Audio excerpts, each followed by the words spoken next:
Hey, good morning, you guys. It's Tuesday morning, October the 22nd. I'm Trisha Turner. This is Rise and Thrive. Purpose of this podcast, this is the third, variation of the podcast. Started about 4 years ago as Anything But Average. That ran for a couple of years every week, different guests coming on or a different message. Then I transformed it into another podcast called Walk Away Wealthy, Wealthy in Knowledge and Wisdom, of course. That one ran for about a year. And then at the end of 2023, in fact, at the very end, like in December, I was like, you know what? I'm going to take a break from the podcast because it's a lot, like to have a guest on every week and bring you a message and it's live and it's in your face and all of that. And my schedule's insane. So I'm not going to do it.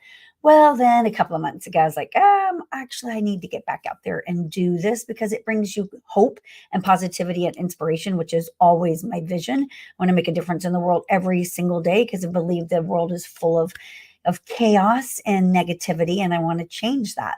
So this is Rise and Thrive. And Rise and Thrive is a podcast coming to you live every Tuesday, 9 a.m. Central, sometimes with a guest, sometimes not, such as today. The core principles of this podcast are based on the four most important things in my life, and in this particular order: faith, family, finances, and fitness.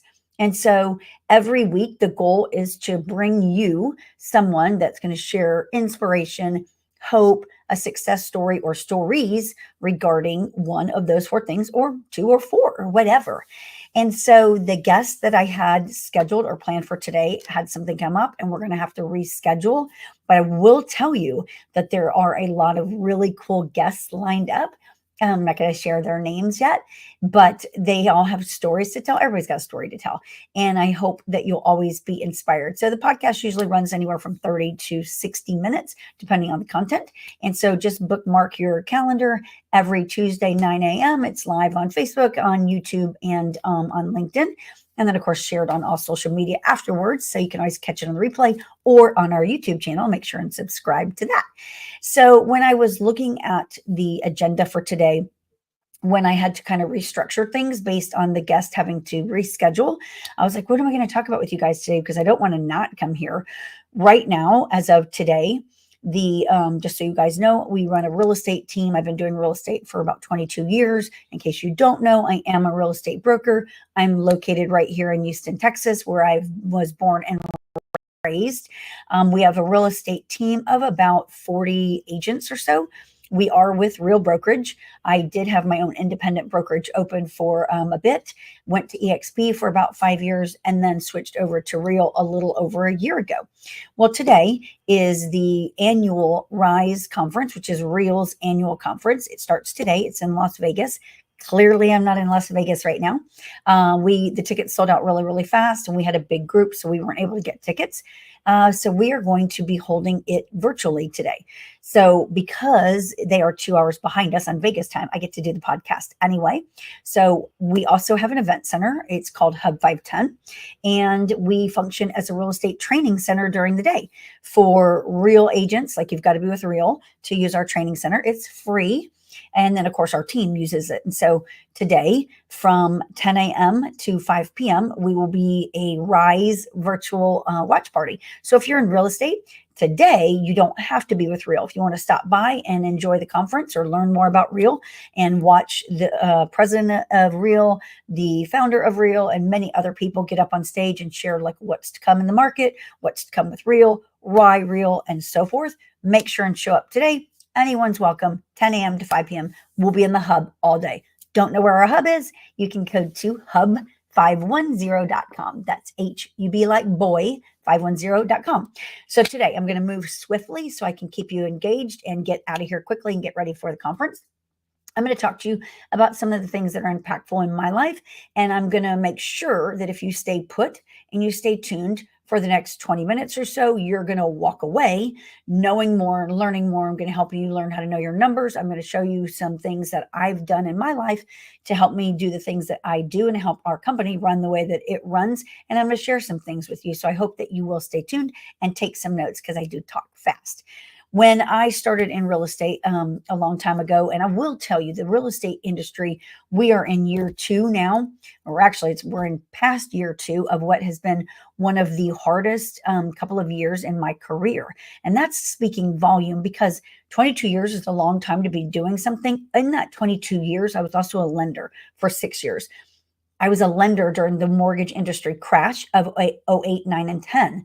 And so during that time, did it suck? Holy crap, yes. However, at least we knew at some point it was going to end. We knew that we could get homes sold. A lot of it was through foreclosures. And if you had the right relationships in place and the right tools, systems, and freaking sheer grit to go out there and work your face off, you were going to be fine. There was a lot of people, and there are a lot of people that made a ton of money during that 8, 9, and 10 crash. What we're experiencing right now and have been, I can only speak for myself and our local market, but I do study this stuff on a national level as well. June of 2022, when interest rates started going up, and then they went all the way, just to sum it all up, fourth quarter of last year, 2023, we hit 8%. 8%. What the heck is that? That's a number we hadn't seen in over a decade. So it's like, holy crap, people freak out, right? People, number one, during the interest rates of 2.5, 3%, all the way to 4%, are out there buying homes at, six, seven, $800,000, and it's super affordable. Well, when you get an interest rate of 7.5, 8%, those same six, seven, $800,000 homes are maybe no longer affordable. Now you can only afford maybe $300,000 or $400,000 home. Well, guess what? We're also, you couple that with a low inventory, the pickings are slim, right? So when you look at the numbers in the last 2 years, it shows that overall, and especially this year, y'all, it shows that overall there's about 70% of buyers that have actually paused their home search. They're like, I'm not going to go looking for a house until these rates come down. Well, guess what? In the real estate world, every transaction, it funnels money into 26 other industries. Now, not every single transaction is going to funnel money into that same industry, but there are 26 industries that feed off of home sales, all the way from inspectors, insurance, landscapers, painters, house cleaners, you name it, title companies, all of them. Okay. That's part of what's going on in our world. Homeowners insurance is at an all-time high in Texas, Florida, and California. So when you're looking at affordability, number one, interest rates were higher than we'd seen in a decade. Homeowners insurance higher than ever before. Home values up because of COVID. COVID escalated home values here in Houston to an appreciation we also had never seen before. Okay. And then you've got inflation. Now you can no longer go to the grocery store and buy anything for just a few dollars. You're going to go in there and spend $200 for a meal, right? Gas, everything's more expensive, and people are strapped. Okay. The spending reports show that consumers, the American consumers, are at an all-time high in credit card debt and at an all-time low in savings. Okay.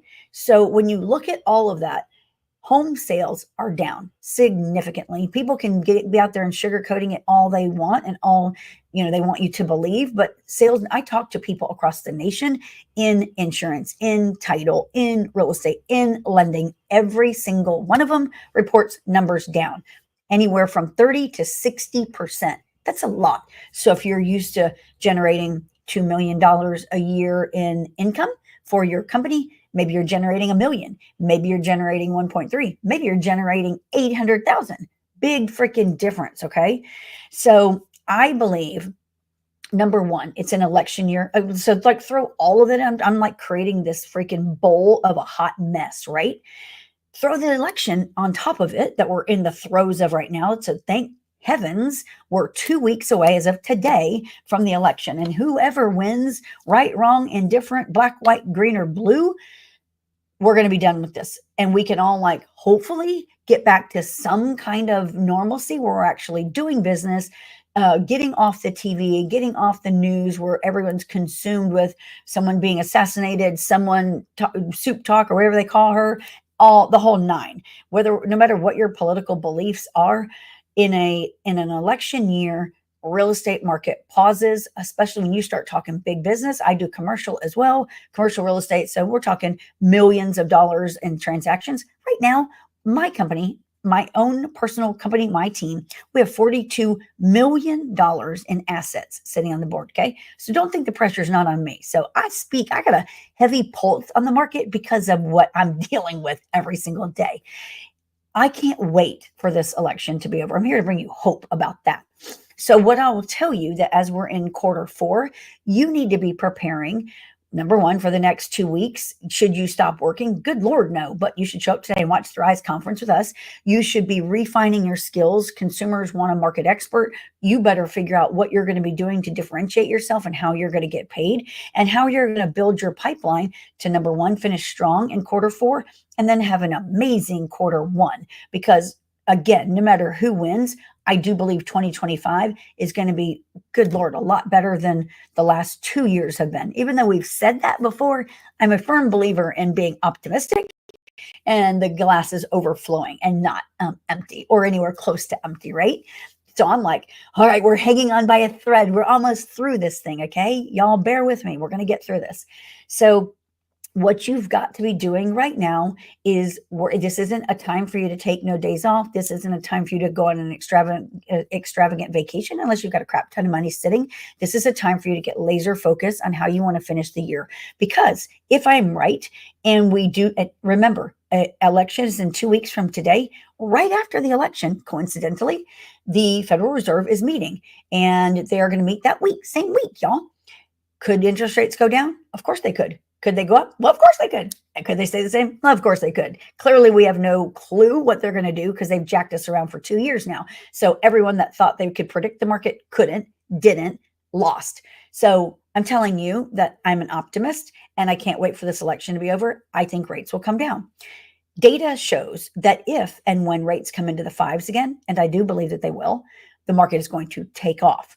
So here's what most people don't realize, that historically, in an election year, after the election, the market took off. It's done it every single election except for one. Why would it be any different this time, right? Also, a lot of people are on the fence. We have more buyer pent-up demand right now than we've had in the history of real estate. Like last 40 years. People are on the fence. They want to buy a house. They want to sell their house. They're waiting for the interest rates to change. And now they're waiting for the election to go by. So all of these things are all about to change, y'all. So if you're sitting there like, man, I haven't sold a house this year, it's coming. It's coming. It's coming. It's coming. Okay. So get yourself ready for the market to shift and things to start to change. What I'm going to share with you. So this podcast is based on faith, family, finances, and fitness. I'm going to share a couple of things with you on all four of those things really quickly, but I just want to give you some hope about the market. And then I'm going to show you how to know your numbers. I start every day. I have a morning routine. I've had it since 2008, really, when I went through my first divorce. Been divorced twice. So establishing a morning routine. I have 3 kids. They were littles during my first divorce. So I had to be able to, I've always worked out. I had to be able to figure out how can I work out and not disrupt their lives and not have to haul all 3 of them to a gym because one's special needs. How can I have time by myself in the mornings to get my mind right? Because I'm going through a divorce and life's really hard and the mortgage industry just crashed and I just want to run away, but I can't because I am a mom, right? And a business owner. So I got to have time by myself to get my mind right. How do I do all of these things? And so read a book. I started every morning reading scripture. I've always read scripture. My Bible's right over there right now. But lately, I've been using an app, and it is on my phone, is the Holy Bible app. If you guys aren't using it, here's today's message. This was Matthew 6. I was reading for today. The Holy Bible app, I have it set as a reminder on my phone. It goes off every morning at 4:10. It's time to read your scripture. And I go through there and I select plans based on what my mode is. Like right now, and really in the last month, I've been reading plans on anxiety because again, I am a business owner and I'm carrying $42 million in assets that we have to get sold for our sellers, which is a lot in marketing. It's a lot of responsibility. It's a whole lot. So I got a lot of anxiety. So every morning I'm starting right here in the Holy Bible app. Okay. It's free. Doesn't cost anything. I then have another devotional. I like Joyce Meyer. I love Joyce Meyer, and I go to Lakewood Church. So I am always listening to Joel Osteen because he brings positivity to my life, and I read Joyce Meyer books. And so I'm on a devotional right now, a Joyce Meyer book. So I start my morning with the Holy Bible app.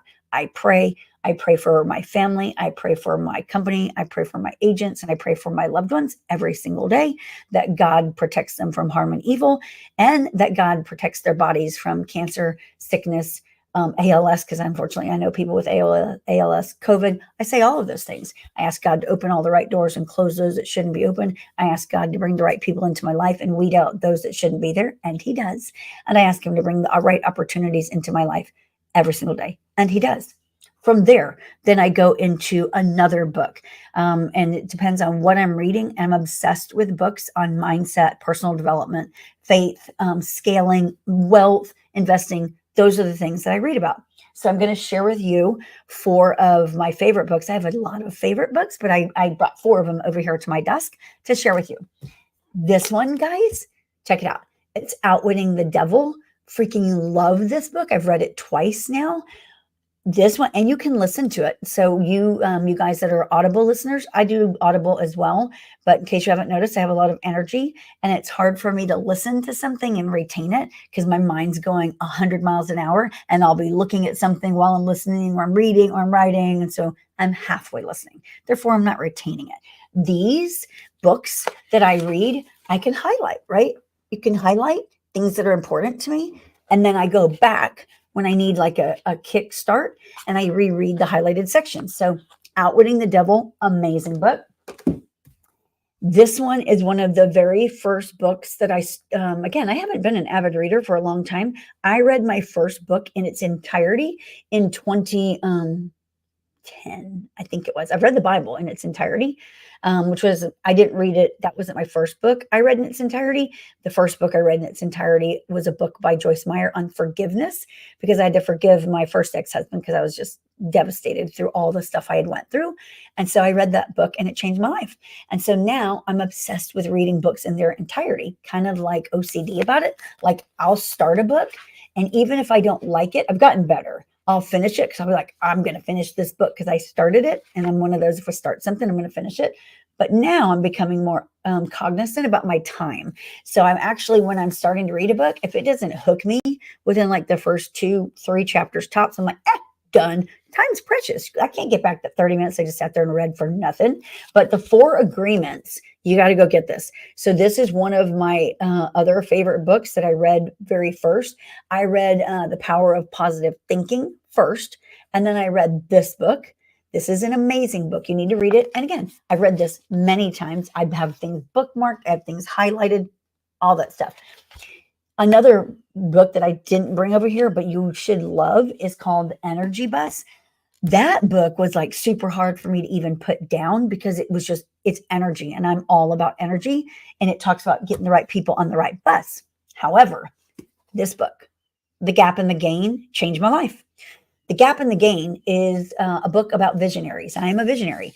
I love to build and create things. I'm constantly, if you could see my desk right now, it's an empire of a disaster, but it's all money, and it's all creativity, and it's all stuff that I'm working on because I love to create things. I don't love checklists. I don't love organizing things.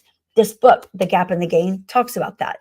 It talks about people like me that are visionaries and they love building. They rarely will sit still and recognize their accomplishments. So if I reached a goal, or I hit a certain target, and that was like the thing I needed to do, I won't stop and be like, oh, that was good. Like, I should sit and like reward myself. Where I won't. I'm just like, next. And so living in the gap or the gain is what this book is about. And that we need to train our minds to live in the gain. Don't live in the gap. Don't look at like what it could have been, or what you did wrong, or one of those mistakes you made. Live in the gain. Like, what did you gain from it? Sit there for a minute and realize your accomplishments. And then this is a super cool book. Perfect Day Formula. I love this dude, Craig Ballantyne. You should follow him on social media. This is a skinny book. I've read it twice. I'm actually reading it again right now. I'm rereading it, I should say. And I have stuff highlighted. I have things bookmarked. Because again, I'm obsessed with having the perfect day, having the perfect life, having the perfect everything. Because I think when you get laser focused on that, then your life is better. Now I'm going to share my screen with you. So, oh wait, one more thing. So I did faith. I told you my Bible thing, what I do in the mornings. That's reading. That's your learning. Okay. That's wealth, knowledge, fitness. So I work out anywhere from 6 to 7 days a week. I have a gym in our office here. We have 2.5 acres, and so we have a lot of property here. And I have the beauty of having my own home gym here, and it is my own private home gym. And I love it. I have a Peloton. I have a big screen TV on a smart TV on the wall.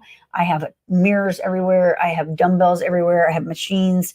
I lift weights and I ride my Peloton. I do barre, Barre. I do all of it on an app called Beachbody. So if you go to beachbody.com, I pay, I think, $50 a month for Beachbody. And then I think I pay $50 a month for Peloton. So I pay probably $100 a month for my gym membership per se, but I can take it anywhere. So if I travel, I can go to a hotel's home gym or a gym in the hotel, or I can use my app and my laptop.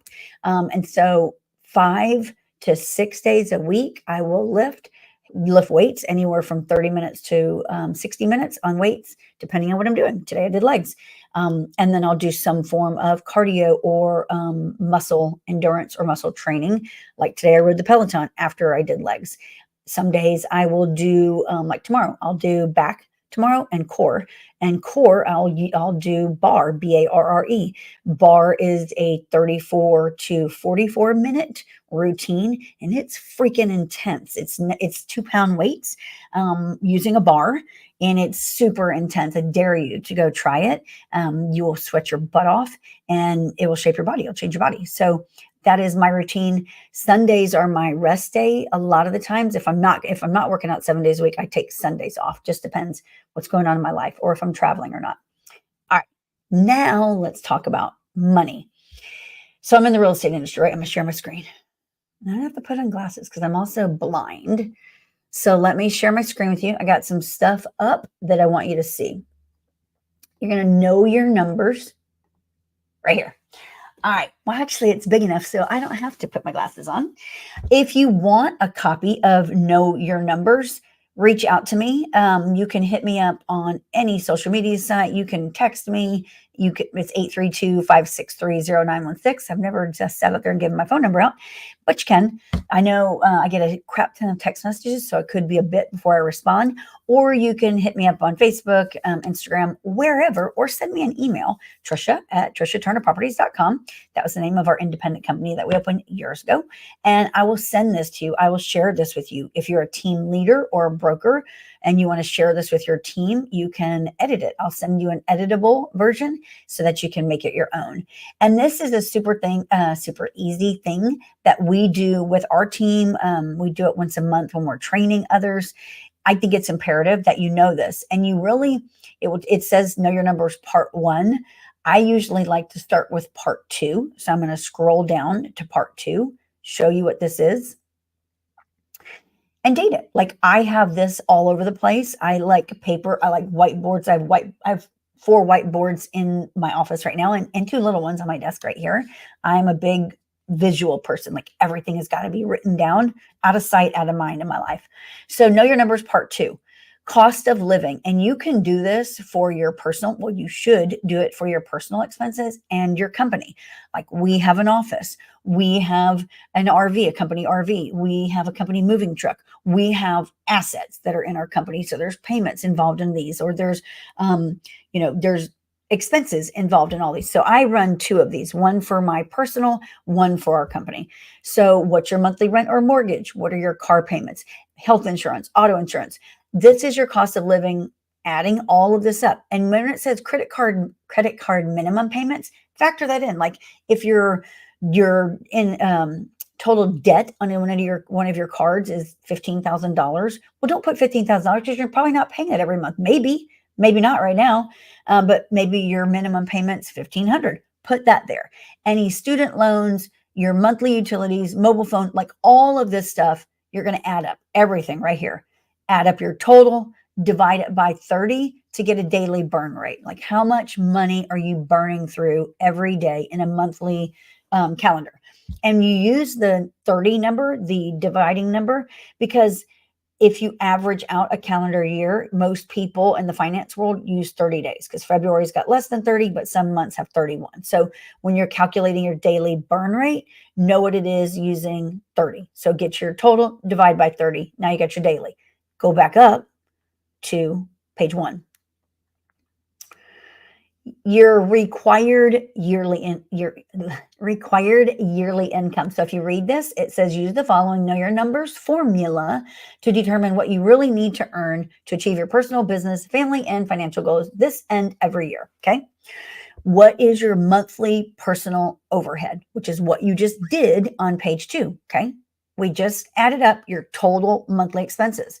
What is your monthly business overhead? If you're a business owner, which you likely are if you're watching this, what does it cost you every month to run your business? What is your salaries, wages, taxes, all of those things associated with running a business? Okay.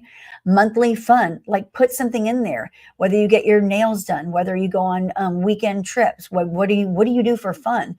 Add this in there because you've got something that you're doing for fun. And then taxes, and read this formula. Again, I'll share this with you. You just got to reach out to me. Add A, B, and C. Then you take 25% of the total as a general rule of thumb. Some people may pay more, some less. 25% will allow you to prepare for taxes. It depends on how you're doing your taxes and whose methodology you follow regarding that. Do I pay 25% of taxes? Likely not. Monthly savings. So for me, I have tithed for, my gosh, since I started going to church and understood what a tithe was, I wasn't raised in church, so I didn't know. So tithing is 10%. And so I actually tithe 10% of our company's income.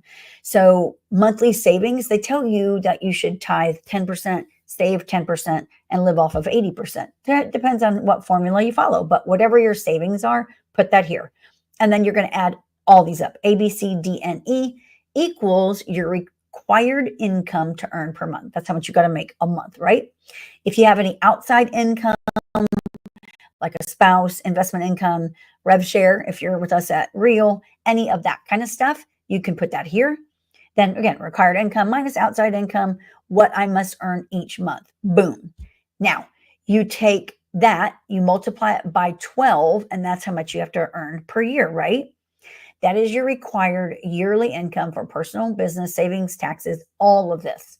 Now, you're going to go to page 3. Scroll down to page 3, part 3. The amount of your average net commission. And I'm not going to go through this again. Reach out to me if you want a copy of this. Know what your net commission is. If you're a broker owner, maybe you're at 100%. So if you sell a $400,000 house, maybe you're taking $12,000. Know what your net income is. If you're on a team and you live on team leads, well, they're probably taking 50% of that, as they should. Know what your numbers are, right? So when you take the amount you earn per month, you divide that by your average net commission. All of this stuff is trackable. Go into your next thing. It tells you your number of deals you must make each year. So know this. I cannot tell you how important this is and how simple this is. This is the amount needed per month divided by your average net commission equals your deals needed monthly times 12. Your deals needed annually. So if your number is like for us, we need to do 16 deals per month to hit a certain threshold. Well, 16 deals per month, if you're an individual, may be a lot, but if you're a company, it's not. So know what this is. So reach out to me if you want that. This is Know Your Numbers. It's part 1, 2, and 3. That's your finance advice. Okay. I'm going to stop sharing this one. And if you're in real estate, you're really going to want to you're really going to want to see this next one. Next one is this one. I think you're going to love because no one ever shows this stuff. All right. So the texasrealestate.com is the website that I'm at right now. And if you're in Texas and you're a real estate agent, probably no one's ever, unless you've trained with me. If you've trained with me, I've showed you this. If you haven't trained with me, probably your broker never showed you this because most of them don't know. So you're going in here into for realtor members. We're going to click on that. We're going to go to research, hover on the research tab right there. See where it says market viewer? You're going to go to market viewer. Click on it. You're going to scroll down, access Texas Realtor Market Viewer. Click on that. Oh, what the heck? Let me log in, y'all. I don't be looking at my login. Thought I was logged in, but I'm not. Sit tight. All right, do over. Click on the red for realtor members, hover on research, go to market viewer, scroll down to market viewer. Click on that. You're going to see over here on the left-hand side of the screen, you're going to need to pick your association. This is imperative because unless you're in the Abilene Association, none of these stats matter. So for us, we are in the Houston, Greater Houston, I think it's called. Let me see. I have to put my glasses on because I can't see. So let me go into the Houston Association of Realtors. Okay. Now you can go in here and you can select however you want the stats to read. Like, what are you looking for? I'm going to look at, zip code. Okay. This is so you know your freaking numbers. Because remember, I told you the consumers want an expert. This is so you become that expert. The market name is going to be whatever zip code I pick. So I'm going to pick 77441, which is a very affluent zip code here. It's in Fulshire, right down the street from us. If I'm looking for monthly data, I can go by that. I can go over quarterly.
I have no idea what just happened to my screen, but I hope y'all got to see. I have no idea what just happened to my screen. I hope y'all got to see the screen share that I did. I just realized that it was not sharing it. So I'm going to share it with you guys one more time in case you missed it, because I went over the whole damn report. This is texasrealestate.com. This is a huge graph. I got to cut this off because I'm about to go start the RISE conference. Anyhow, this is texasrealestate.com. You are going to, let me show you where I started just so you get it real quick.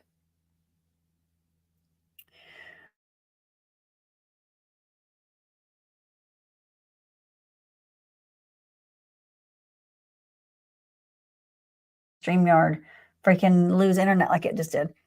Anyhow, I don't have time to show you all this again. Hopefully it recorded it. I'll have to look and see. Interesting. I'll go back in here and look at the episode later. And if it didn't record everything that you guys needed or that I was going to show y'all regarding this graph, how to use this graph, how to help you with your finances, knowing your numbers, all that stuff, which is what I did, then I will, I'll re-record. Technology, right? Gotta love it. Okay, guys, I got to get out there into the hub, and we have